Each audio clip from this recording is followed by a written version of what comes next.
Hey everyone, welcome back to Tea Garden. Tonight we're going to do another crystal board. So if you've seen some of my other videos regarding this, we take a board and we put some crystals on it, like a crystal grid. I talk about them and our focuses and a little bit about it. So that's what we're doing tonight. So let me pull out the boards that I might use.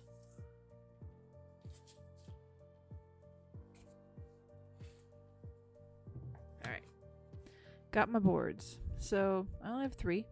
If you've seen some of my other videos, you'll know what these are. We have the bee, which I like to use for career, motivation, community stuff, things like that. So, stuff like that. I got the tiger, which connects to bravery and power, but also to family. The moon's around it, so like changes, seasons, things like that. And we got the snake, which I love snakes. And snake is a good general symbol for transformation, but also movement, momentum, and things like that. So I already said transformation, but yeah, you get the idea. It's a good one.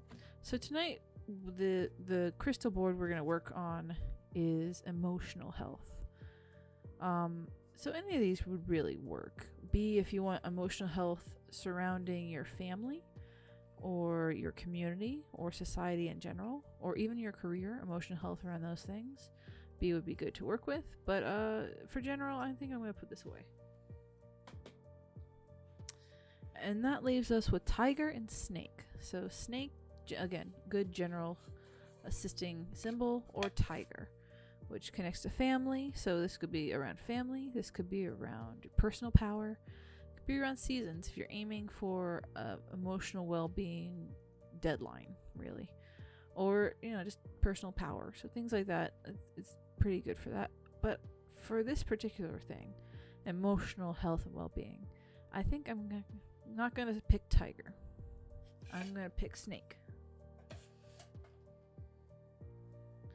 Because snake is all about that transformation, that momentum forward, that shedding of the skin to become anew. So let me set that up. Alright. So how I like to start these things is basically to get my big center stone, my big stone. And that is like the center focus. The thing that will be the kickoff, really. When creating art, you usually start with your subject matter, your big focus, everything like that.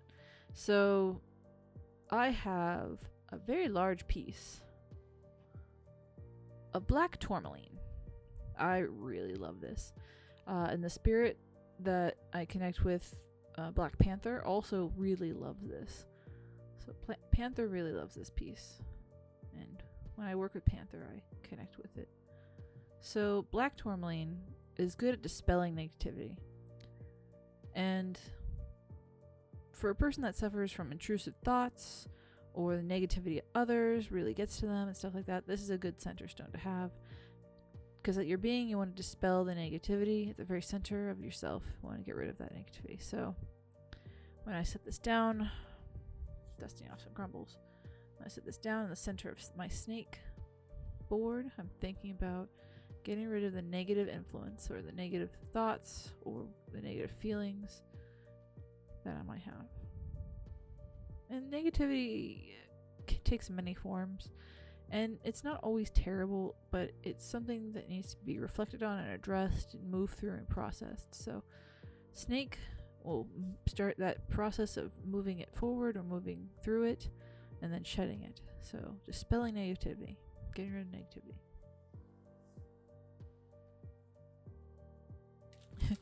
I'm not going to use citrine tonight because I don't want to do that, so I'm going to put that away.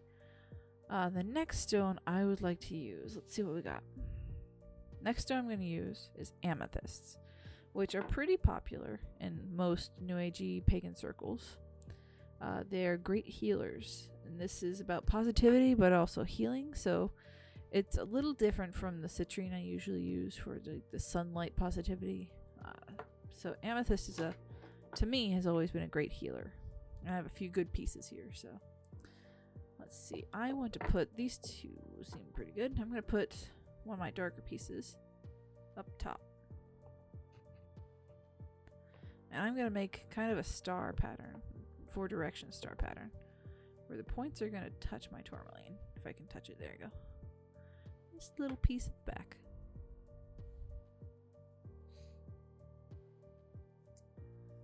So again, I'm adding these for healing, for health, for that gentle, tranquil, peaceful healing that amethyst reminds me of.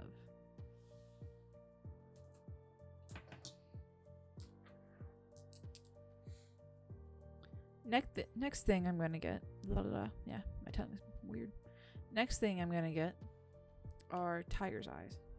Now I don't have traditional tiger's eye unless I want to use chips, which I did in one of my meditations, one of my crystal board meditations. But I found I have a bunch of different colors of tiger's eye. I have a blue tiger's eye, and I think this is another blue tiger's eye. Apparently I'm drawn to blue tiger's eye because I have a third piece of blue tiger's eye, and that's really interesting to me. And then I have a piece of red tiger's eye, which is shaped like an arrowhead, kind of. So this is kind of strange because now I'm like, what do I do with these pieces of tiger's eye? So I'm going to change my board just a little bit. I'm going to move the amethysts just slightly. Instead of being in the cardinal directions, they're in the middle directions. I have these interesting pieces all around.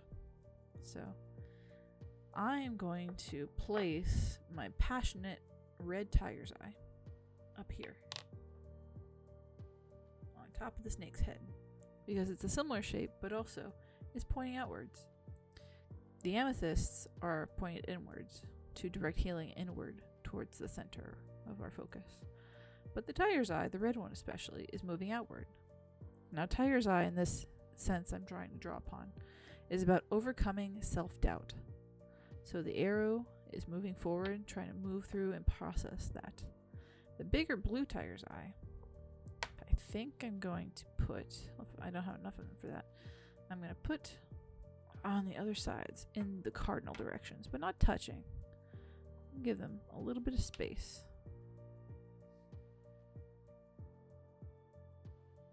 See how that looks? Alright, that's not too bad. Just thinking about healing, I'm thinking about overcoming self-doubt. And I really like this blue tiger's eye because blue is a color that connects to emotion. It connects to the ocean, emotion, the sky, and all those things that kind of draw out our depths. Alright.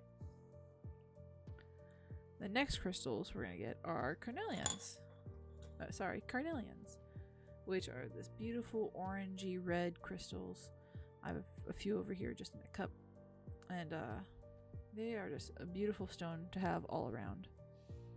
And for this context, I'm drawing upon carnelians' associations with passion, endurance, and warmth.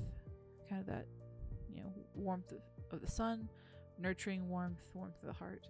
Just kind of thaw our emotional states. So I think I'm only going to get a couple pieces. Yeah. I don't always do this, but it seems a good idea. I felt like this was intuitively a good thing to do. I placed my carnelians on top of 3 of my tiger's eye because the red tiger's eye already has that warmth. The carnelian is adding endurance and passion to the tiger's eye overcoming of self-doubt. But also tiger's eye is protective, so that's also a thing to think about. Alright, so we got healing, dispelling negativity, warmth, endurance, and passion on top of overcoming self-doubt and protection. Alright, we're about done. The last thing I want to do is add rose quartz.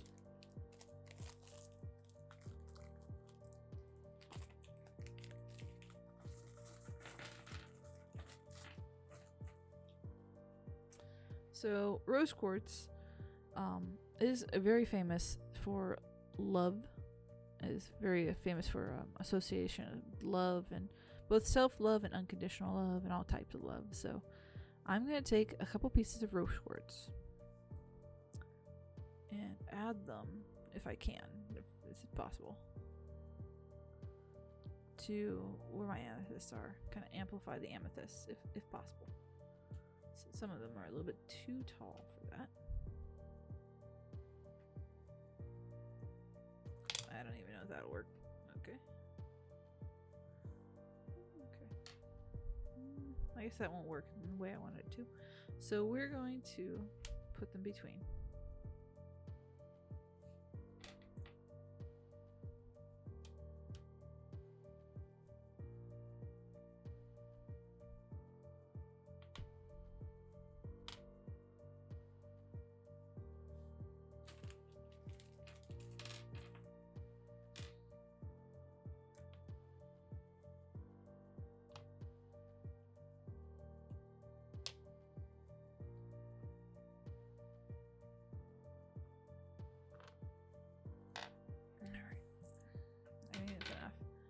Alright.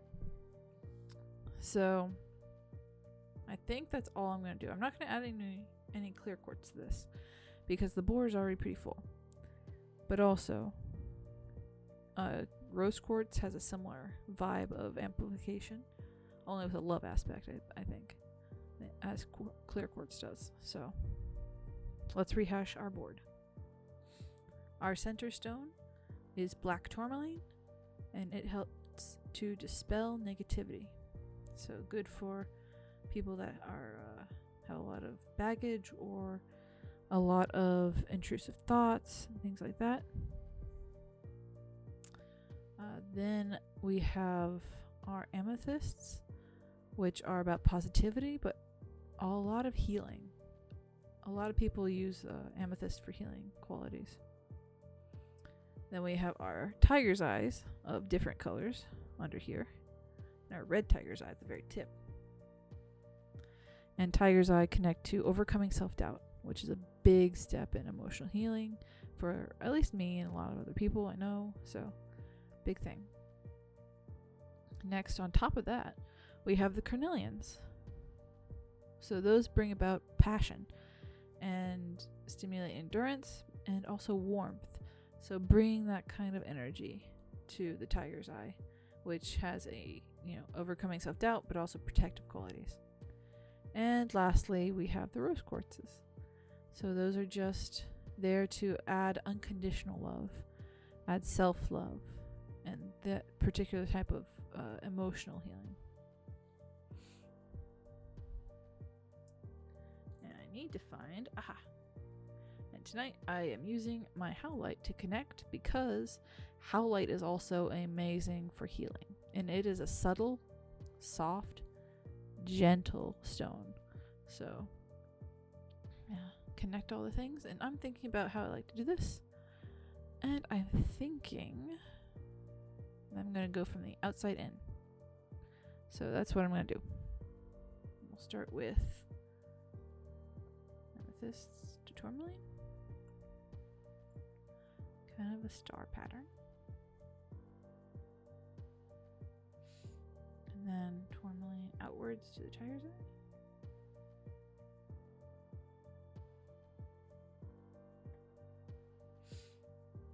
And then carnelian to the tiger's eye.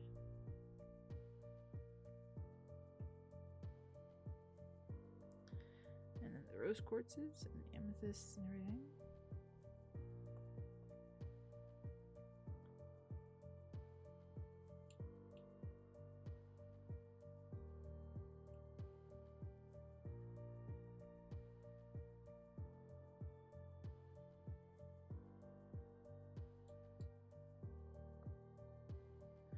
Now, I didn't connect the top tiger's eye yet because what I'm going to do is take from the center and go outwards.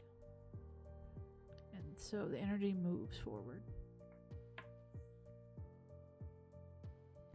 Well, that is the emotional health and wellness crystal board.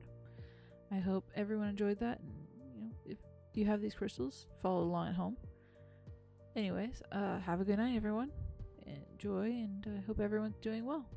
Thanks. Bye.